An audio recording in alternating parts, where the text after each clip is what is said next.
All right. Good morning. Welcome to another BDPA Tech and Career Talk. Devin Jenkins with GE Healthcare in Milwaukee, Wisconsin, National Tech and Career Talk leader.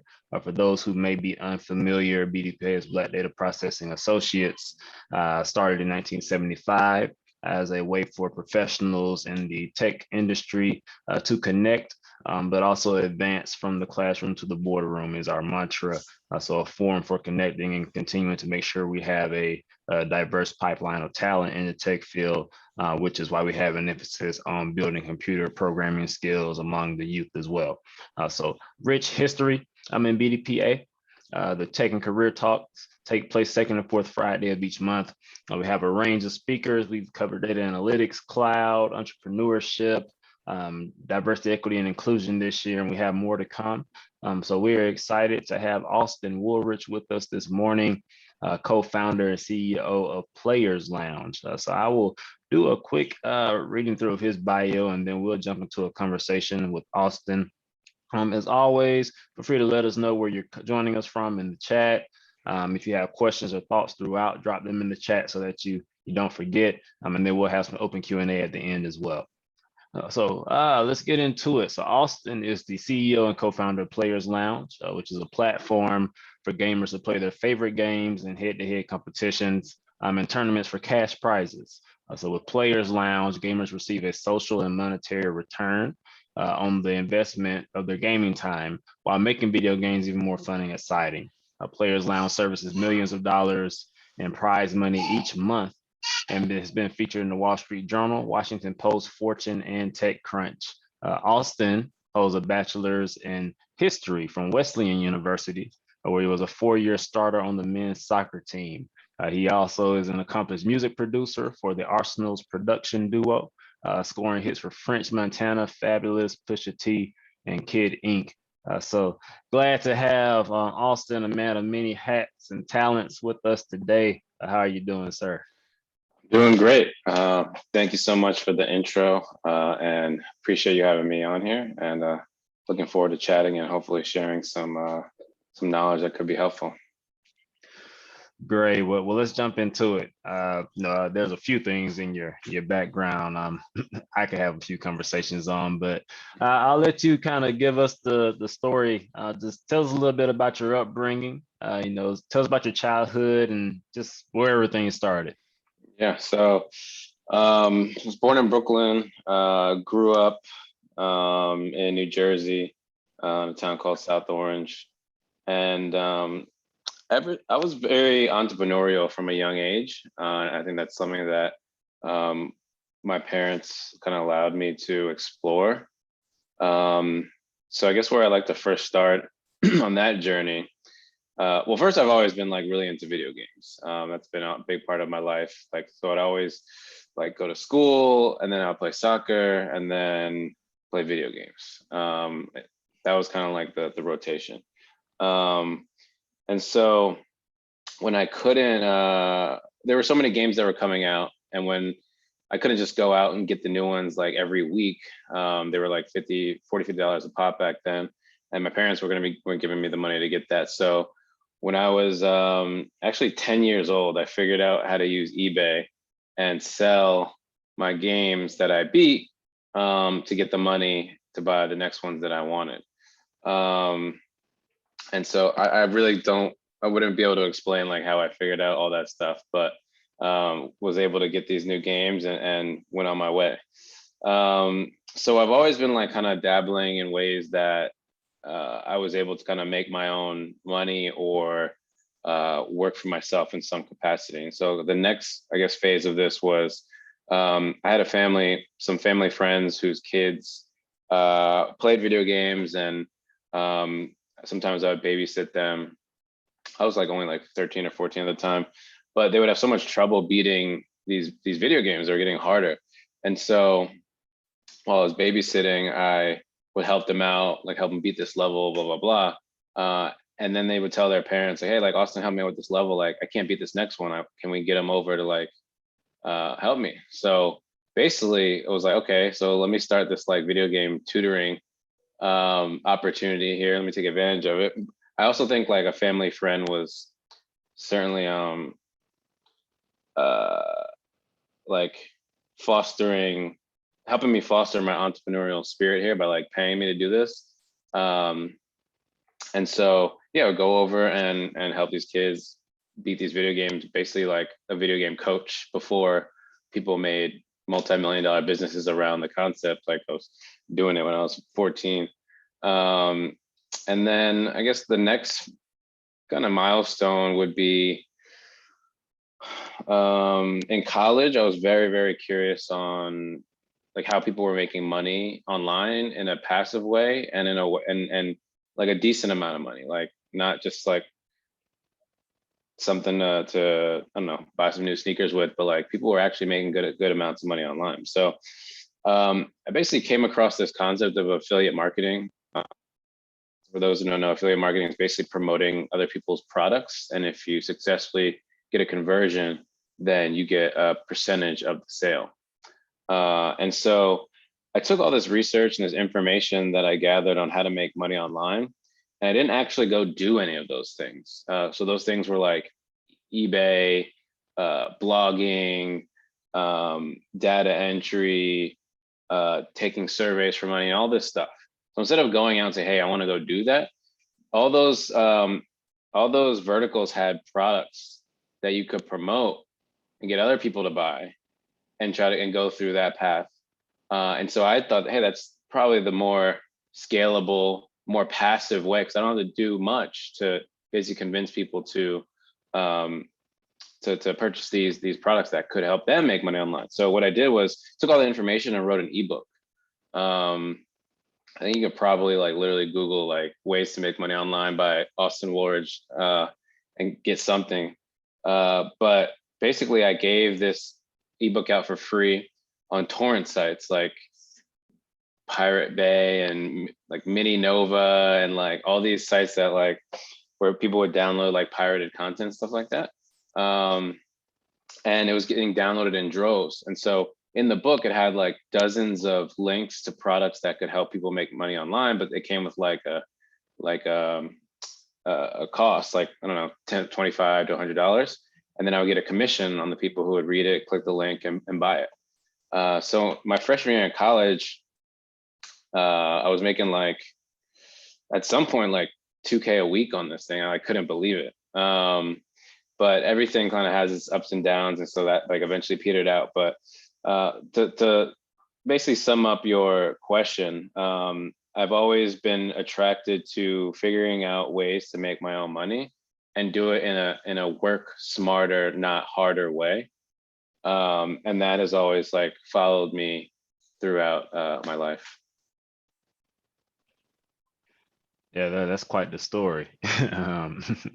There was a lot in there, but let's go back to college a little bit. So you're at college, you're learning how to kind of work the internet, this whole e-commerce, if you will, stage that's coming along, making some good money too. I couldn't imagine having 2,000 a week in college. That's a little different. But at college at Wesleyan, you earned a BA in history. Now obviously you're a tech entrepreneur. You've even done some music production for some big artists. So, what was that college experience like for you? And what was the experience like getting a history degree, and what prompted your switch over into tech? So I actually got into Wesleyan for soccer. I grew up playing my whole life, played like pretty intensely and at a high level. And actually I haven't even heard of the school before I got like recruited. So I did a tour. It was cool. It's an East Coast liberal arts school in Connecticut.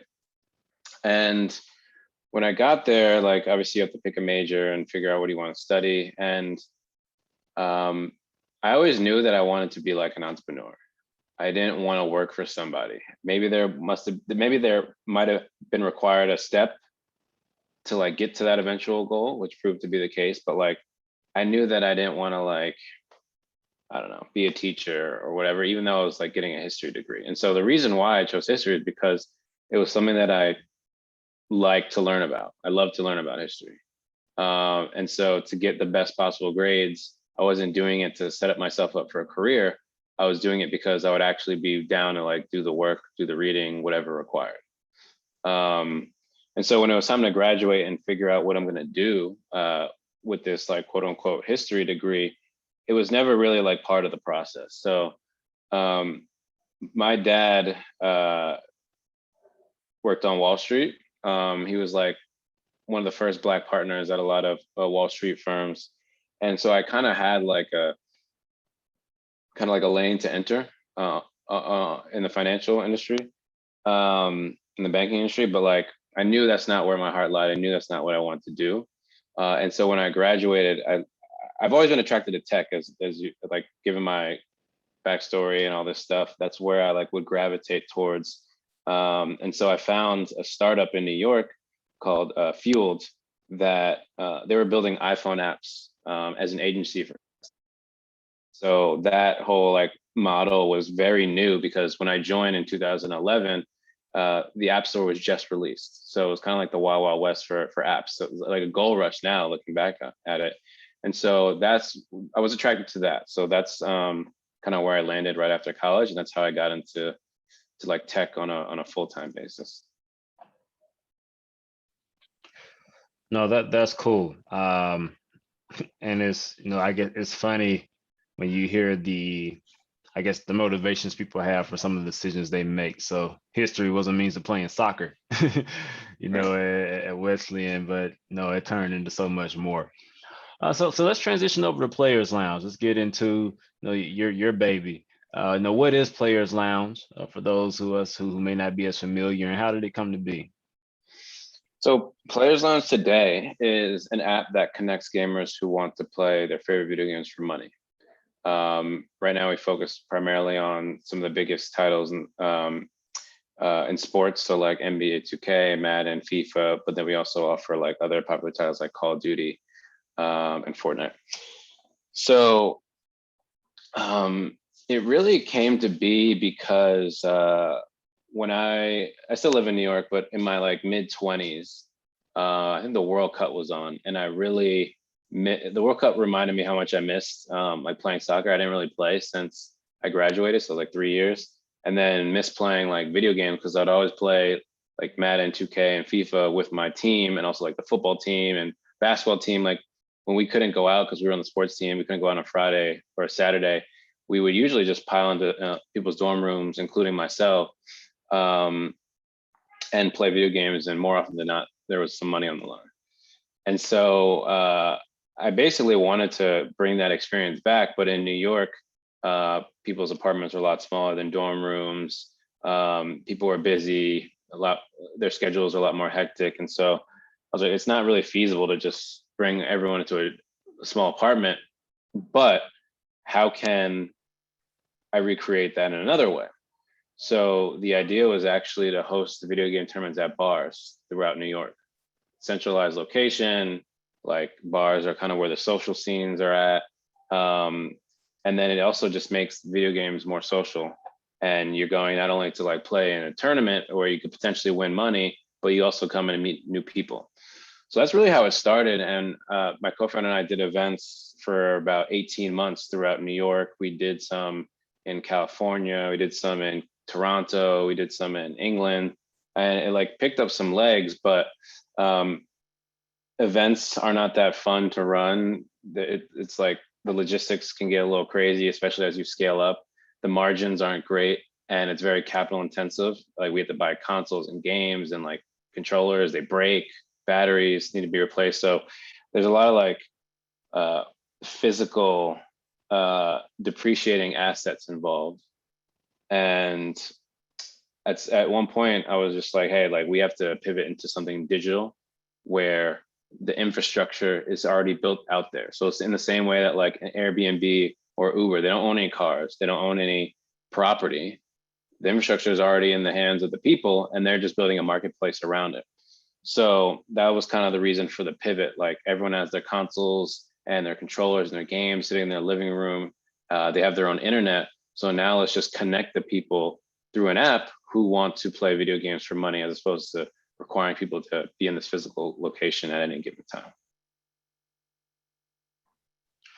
No, that's That's definitely a model that makes sense, and I think it will only continue to grow as time comes. As you stated, Uber, Airbnb, some of these others that are out there have moved away from having the, like you say, the physical infrastructure, but providing the digital infrastructure to connect those things and let people, do the work for them. So it's cool to see that in the gaming industry. One thing you talked about was capital, how the margins weren't that sexy when you were doing the events around the city at the different bars. So a part of any startup or any business is funding. And I remember from our conversation previously, you've been able to secure over $8 million in funding. You're doing $1 million of payouts each month. And we even talked about some big names that you gotten on board to support the initiative. I'll let you speak to that. I won't take your thunder, but no, what's been your strategy around securing funding and investments for this tech startup? So to be honest, it was pretty difficult to secure funding when we first like decided to pivot. It was like 2015 or so when we like decided, hey, let's pivot to the digital stuff. It's difficult early on because sometimes you need capital to actually build the first version of your product, which is also known as the MVP, minimal viable product. And so you basically need to find like friends and family at that point, who believe in you, who like know your personality, know that they basically can trust you to do right. Even if it fails, they probably like understand, hey, if it doesn't work, whatever, but it's worth the shot because I like know Austin, blah, blah, blah. That is how most startups get their initial funding. And so we were able to, my co-founder and I were able to get enough funding to build the MVP of Players Lounge. But then once it was live, that next wave also proved to be difficult, because it's hard to have a successful startup if you're not doing it full time. So there just needs to be a consistent either revenue coming from your business or enough funding for you to continue doing it full time. So I was like out here raising like $1,000 to $5,000 checks like a couple times a month just so I could like pay my rent and continue doing full time and then pay the developer to build the first version and continue to iterate on the first version of Players Lounge. So what really like enabled us to raise more was getting into this program called Y Combinator. Y Combinator is the most prestigious, well-known, and most successful startup accelerator program. It pretty much like started it, like the whole concept of it. Their nickname is like the Harvard Business School for startups. And so they have office hours around the world. Like the partners travel basically to like get people to enroll who have, or get people to submit applications who may have startup ideas. And they like basically like put their ear to the streets to see like, hey, there's some people who don't know about Y Combinator that have good ideas that should know. So at the time, I wasn't really too acclimated. I didn't know about Y Combinator at all. But a friend of mine was like, hey, Michael Seibel, who is the CEO and one of the more prominent Black founders in tech. He also co-founded Twitch, which sold to Amazon for $1 billion, which is arguably one of the biggest gaming startups ever. And so he was doing office hours in New York. And so I went, and he was basically like, look, you guys have a business, you're generating some revenue, having a hard time raising, but you should apply to Y Combinator and just see what happens. Like it'll be a little bit of work. The deadline is literally tomorrow. So you're gonna have to stay up all night, whatever. We're like, okay, let's do it. And then we end up getting in. And so Y Combinator is a 3-month program where they basically put you through like startup school, just like teach you all the ins and outs of like what it's like to run a small business and a startup specifically. And then at the end of it, you have demo day. So throughout that 3 months, the expectation is that you're working 90% of the time and you're learning 10% of the time. You're just applying what you learned, and you're actually, because if you're not working on your startup, no one is. It's not moving forward. And so you're working hard and basically trying to grow specific KPIs, key performance indicators of your business. And then at the end of Y Combinator is demo day. And you basically get on stage in front of thousands of the biggest investors in the world, pitch your company for 2 minutes. And then depending on how that pitch goes, you can raise a few million, a lot of million, or nothing. So fortunately, we were able to grow pretty significantly in those 3 months, and was able to raise about 3.5 million in 2018, right after demo day. And some like notable investors who came in then were Comcast, and a few other like well-known VCs. And since then, I've had like various fundraising extensions. So like quick fundraising rounds, nothing like too big, not like a Series A. And those rounds include like Samsung, a bunch of celebrities, including Drake, Miles Garrett, Murda Beats, Richard Sherman, Breonna Stewart, Brittany Grenier, and a few other names as well. So to wrap it up, I would say if I could recommend like an approach to fundraising is, one, do something that like you can be an expert on.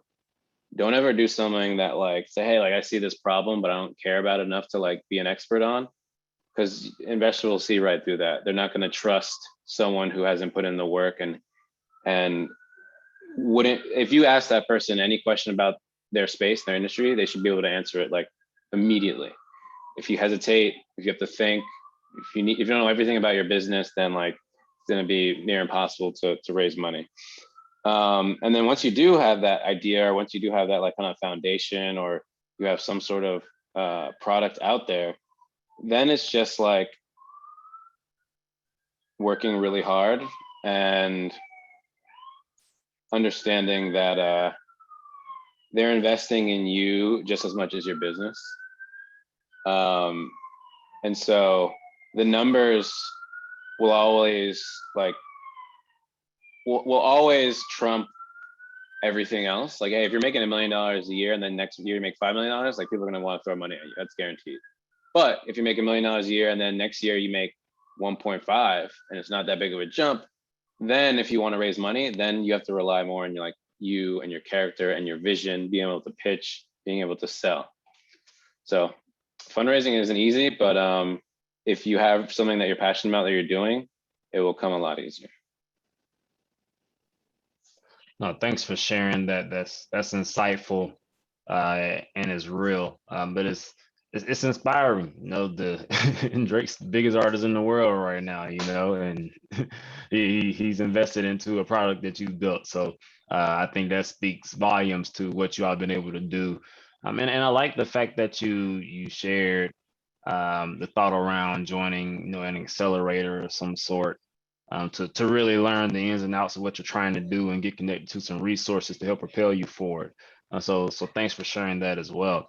I'll switch gears a little bit, still in the same vein though, but what advice do you have for the person who may be wrestling with, how do I turn my passion into my profession, or how do I make that leap, or, you know, just I'm trying to get started. I don't know. Just what tips, strategies, what advice do you have for that person?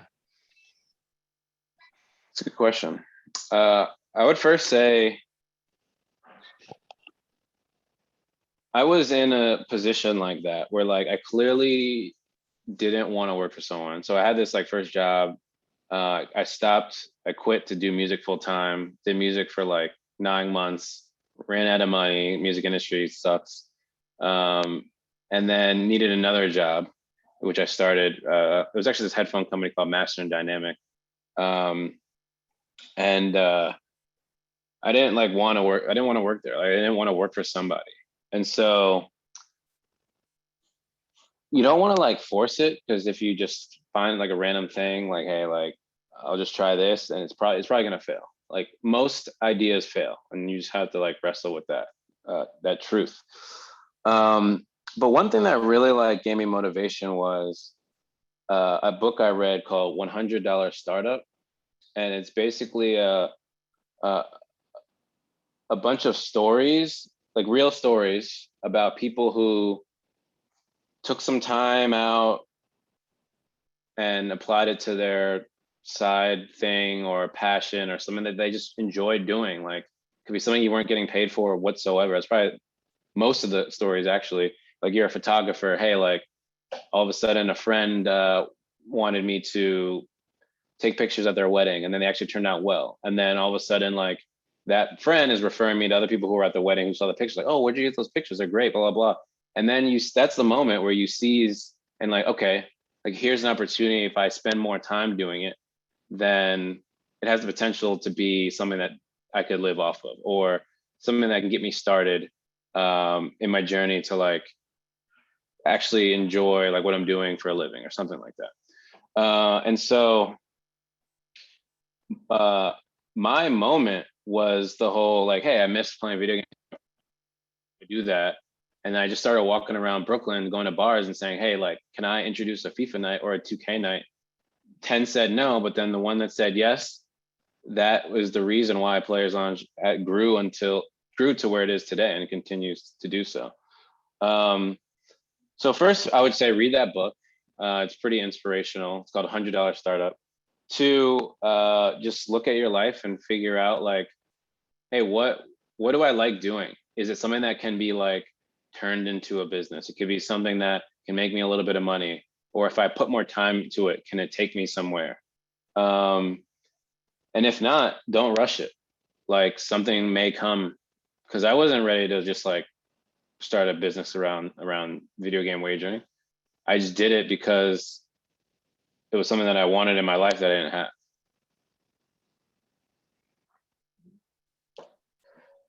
That's yeah, that's awesome. Just identifying the points in your life where you know your passions come through and put a little energy into it, you know, and then over time you get more intentional about it, and you know you see what it can grow into. So thanks for that. Any unwritten rules we should be aware of, you know, when it comes to startups and being Black in the startup world, and specifically tech startups? Any unwritten rules we should know? Um, it's not. It's definitely more well known now. With just kind of like the surge and the Black Lives Matter movement. But well known that like there are investors out there who are specifically searching to fund like Black and Brown entrepreneurs. Back in 2014, 15, it definitely wasn't as prominent. So you had the one unwritten rule I would say is that like we don't have the luxury of investors coming to us. Like I had a business that was in esports that was making money, that was in an emerging market when like everyone all of a sudden knew who like Ninja was on Twitch, and all these things were happening. A business model that made money for every user that comes in the door, and I couldn't raise money. But I promised that like a random white kid could have an idea. I see it all the time in Brooklyn. Like here's a good example. In Brooklyn, there was some like for about a year, there were these like dog, like when you go into a grocery store or something like that, some people like wrap their dog up on like a sign or something like that while they go shopping. So these things started popping up where you could like put your dogs in this little like cubby, and it was like air conditioned or something like that. Like, and you could lock it. So like a way that people can safely put their dogs outside while they can go shopping. I guarantee you it came and went in a year. I guarantee you that whoever founded that just had an idea. Someone's like, hey, like you look like you could be successful. I don't know who the founder was, by the way. I'm assuming he wasn't Black. But I would bet a lot of money that that person just got funding because he had an idea. Someone's like, oh, that's a good idea. Like, you could be successful. Here's $1 million. Because those things didn't look cheap, and there were like dozens of them everywhere. So here's like $1 million, like go do the R&D, then go build it, then manufacture it, and then try to scale it. Whereas I had a business that I was getting customers every day, making money, and I couldn't raise anything. So that all changed when we went through Y Combinator. But one unwritten rule is that you gotta tap in. Like, you can't just like sit on the sidelines and hope things come to you. Like, you gotta be extra aggressive. Fortunately now there's a lot more like Black VCs or VCs that like just look, that's their MO. And a lot of them we're the first ones to invest in Players Launch. And they still like do right, and they still have been very helpful, and still continuing to push forth this mission to like increase the amount of funding going into Black startups beyond the 1% that it's historically been. So that's number one. Two, I would say another unwritten rule would be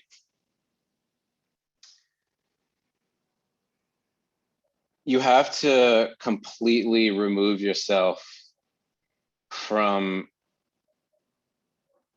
the potential of, you have to ignore the natural signs of imposter syndrome, or the natural like inklings of it.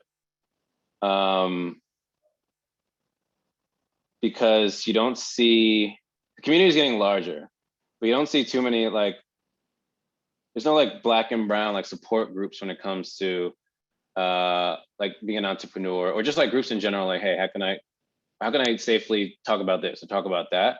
That's more now. When I first started, there wasn't really many, but like you would be going into investor pitches and like you're just with a sea of like 20 white men. And then you got to tell them why they should be giving you money. And then sometimes you could think like, damn, like, and then they say no. And then you're like, what am I even doing? So the next unwritten rule is just like, forget all that. And then leading into the third one I would recommend is just never take no for an answer. Like, if you believe in what you're doing, and you put enough time and work to prove it out, and most importantly, there's actual signs of validation that your idea is working or can work, as long as you continue doing it at a pace that is acceptable, because if you're doing it, there's definitely a dozen other people doing it at the same exact time, if it's a good idea. So as long as you're doing those three things, then you should never be taking no for an answer. It's just maybe a minor setback or motivation, however you want to take it. But you got to be okay with hearing no most of the time. All good points. Yeah, I want to open the floor up to the audience so you can ask questions. I see we have one from LaBelle. LaBelle, do you want to come up and ask your question, or would you prefer I ask it for you? Yes, I can come off mute. Thank you for sharing your experience. My question is, how do you protect yourself from someone stealing your idea? So you can't. The way you protect yourself is you do it better and you do it faster than the other people. If it's just an idea, there's a higher likelihood that you can't patent it or it can't be protected in any way. If it's like an invention, then like, yeah, you do have those sort of protections. But my business is being copied every single day. In my Slack, I have a channel called Competitors. Literally 3 times today. So 3 of my employees put in like new competitors that they found. So I think people should be less worried about people stealing their idea and more worried about pushing their own business or their own idea forward as authentically and as quickly as you can. Because someone else is going to be doing it. It doesn't matter if they steal it or not. If they don't execute as well as you, they're going to fail and you're going to succeed. and vice versa applies as well. Thank you. So would you say a real big key is how fast you can get your product to market? And in a lot of scenarios, yeah, for sure. But for Players Lounge, like there were competitors that were existing before we even pivoted to the digital product, but they didn't have the same approach. They didn't have the same like acquisition strategy. They didn't have the same product strategy. So just because it's an idea doesn't mean it can't be evolved and done better. Like taxis were an idea, hotels are an idea, and then Uber is killing the taxi industry and Airbnb is killing the hotel industry to some extent. So concepts and ideas can be recycled, and most businesses are just recycled ideas. Like Twitter is Facebook, just the status updates. That's it. That's the only difference. It just takes one part of Facebook, just makes it the complete focal point of Twitter. But because for a reason, like Jack Dorsey and company identified that, hey, like we need to trim all this fat. People just need to be able to just send these like tweets, whatever, 200 characters, whatever it is, like, and then now it's $1 billion business. So no idea is new. It's all about the approach, execution, and yes, to some extent, speed as well. Thank you. Nelson? Hey, Austin. So quick question. Your background's in history. How did you go about procuring the technical expertise to assist with the development of Players Lounge? So as far as the developers, et cetera. It's a good question. So my first job was at this company Fueled, as I mentioned, and it was a digital agency. So they would have clients who want to build iPhone apps, and then the agency had the staffing to bring their ideas to fruition into a product. And so my role there was, I did a lot of things, wore a lot of hats there, but mainly it was being like a digital strategist and also like COO, so to speak, like those responsibilities, like whatever the CEO didn't want to do, I would just like end up doing. But on the digital strategist angle, like I learned how to create like an MVP. So like everyone has a grandiose idea of what this product needs to be, but it's not smart to build that because you don't know what customers are going to like, what they're going to dislike, if you're going to build a whole feature that no one ever uses. So you basically learn how to scale down your idea to what is called a minimal viable product. So the bare version to get like the service or deliver the value to the customer. And then also was able to learn how to like manage developers. I learned just the vernacular of like technical businesses, like, I don't know, stuff like APIs and all that stuff, just learning and understanding that world. Cause I'm not a developer. I don't know how to code a single thing, but I can articulate and speak on what I want built and know and have expectations on like how long it's going to take, or what's the tech stack that would be most ideal? Should it be React Native, or should we just do a native iOS app? Should it be a web app? Like understanding those things well enough to make decisions is really just what you do as a CEO. Like you don't need to know everything. You don't need to be the best at everything, but you need to know enough to make decisions that will drive your business forward. Thank you. Other questions from the audience? Floor is open.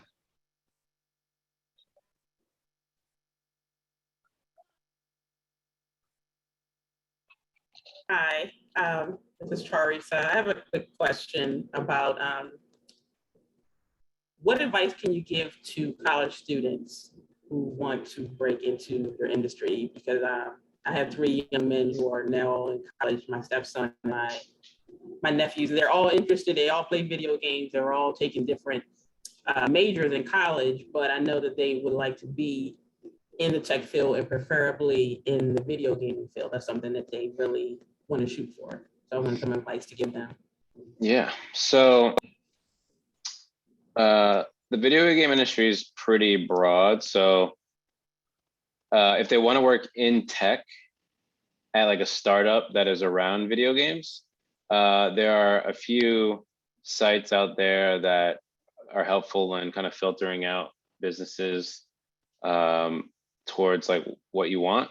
So one would be Angel List. I think it's just angel.co, but I think the name of the site is Angel List. I'm trying to think of some others. There's like a bunch of like location specific startup job boards. I think the biggest one They're that still freshmen, so it's okay, more, yeah, like internships, just in the very beginning, yeah. okay. To be honest, like look for companies that they like. Just go to the careers page, job opportunities page, if they have them. If they don't, like Players On, I don't think we have a careers page. But like I get emails all the time like, hey, can I intern? Like blah blah blah. Most, I'm like, no, it's not a good time, maybe later. Some of them make it through and are actually like very, very helpful, and they learn a lot. It really depends. So like I know a company like, let's say Twitch, for example, they probably take in like hundreds of interns every summer. So definitely have them make a list of like, hey, like I love watching Twitch, I would love to work there. Or I love, I'm interested in making video games. So who are the publishers that make the games that I like? I want to like internship there or something like that.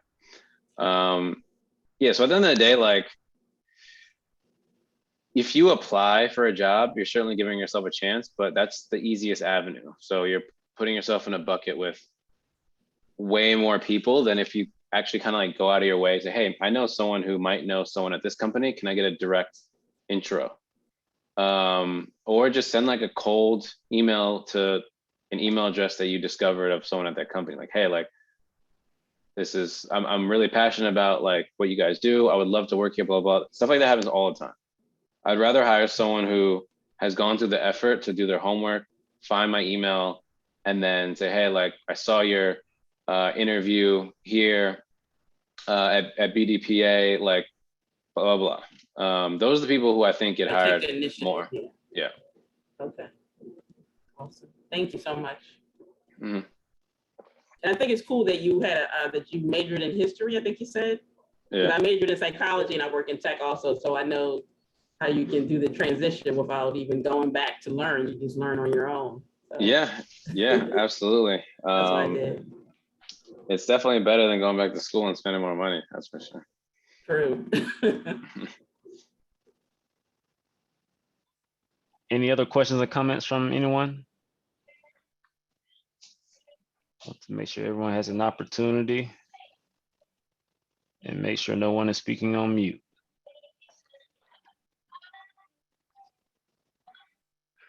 Okay, well, if not, Austin, what's your key takeaway you want people to leave here with today? Let's see. I would say the key takeaway would be, don't be afraid to take a risk. And don't be afraid to take another risk if that first one didn't go well, or the second one, or the third one. Just kind of pick yourself back up and try again. In the great words of the late Aaliyah. Yeah, I think that'll be it. Okay. And then how can people best engage with you as well as Players Lounge, after the call today? I'm dropping the Players Lounge website as well as your LinkedIn in the chat. But how can people best engage with you as well as your business? I would say I'm probably most active on like Instagram. I'll just put in the Instagram handles in the chat as well. And then, yeah, I respond to LinkedIn messages as well. So definitely feel free to hit me up. All right. Well, if there's nothing else from anyone, please get the information out of the chat, connect with Austin. I've already done so and definitely plan to stay connected. So glad to have you with us today, Austin. Thanks for sharing some very what I would call intricate gems of the startup life. Some that I may not have even heard before, at least not shared in that way. So appreciate that from you today and wish you the best in all that you have going on. Thank you all for joining. We'll see you again in another two or 3 weeks, depending on how the calendar shakes out here for our next Tech and Career Talk. But thank you all. Have a great weekend. Stay safe. All right. Thanks, Devin. Appreciate you having me on. Thank you. Thank you. It's great